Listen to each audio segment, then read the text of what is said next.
আসসালামু আলাইকুম রহমতুল্লাহি ওয়া বারাকাতু।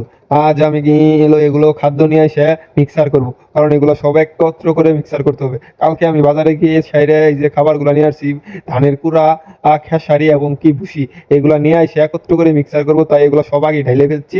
সেই ভিডিওটা আপনাদের পরে দিব, পরে নেক্সট পার্টে দিব ভিডিওটা, প্রথম ভিডিওটা। কিন্তু এই ভিডিওটা প্রথমে ঢেলে ফেলছি, এগুলা একত্র করে মিক্সার করে ফেলছি আগে আমি, করে ফেলে পরে ভিডিওটা নিয়েছি, তার জন্য ভিডিও দিতে পারছি না। এগুলো সব একত্রে ভুসি, কুটা কুড়া এবং কি ঢালের কুড়া, এগুলা নিয়ে এসে আমি মিক্সার করলাম। মিক্সার করে এগুলো এখন বস্তাতে ভরতেছি।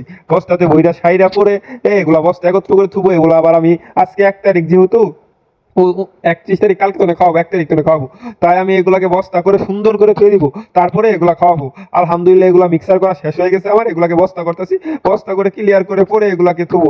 আলহামদুলিল্লাহ এগুলাকে বস্তা করে সুন্দর করে ভরবো, যাতে এগুলোর ভিতরে হাওয়া না ঢুকে এবং কি এগুলা জট না বেঁধে যায়। জট বেঁধে গেলে এই খাবারগুলা নষ্ট হয়ে যাবে। তাই এগুলার মধ্যে দেখেন এগুলা খাবার সব একত্রে মিক্স হয়ে গেছে, মিক্স হয়ে গেছে। তাই এগুলাকে সুন্দর করে ভরে বস্তায়, যে কারণে আমি তাড়াতাড়ি করতেছি, কারণ বৃষ্টির ভাব, ঘাস কেটে নিয়ে আসতে হবে, তাই আবার ঘাস কাটতে যাইতে হবে। তাই বৃষ্টির ভাব এখানে তাড়াতাড়ি করে বস্তাগুলো ভরে শেষ করে তারপরে ঘাস কাটতে হবে, কারণ ঘাস না খাওয়ালে চলবে না। কারণ এগুলোর পাশাপাশি ঘাস আর খড় একত্র করে খাওয়াতে হবে।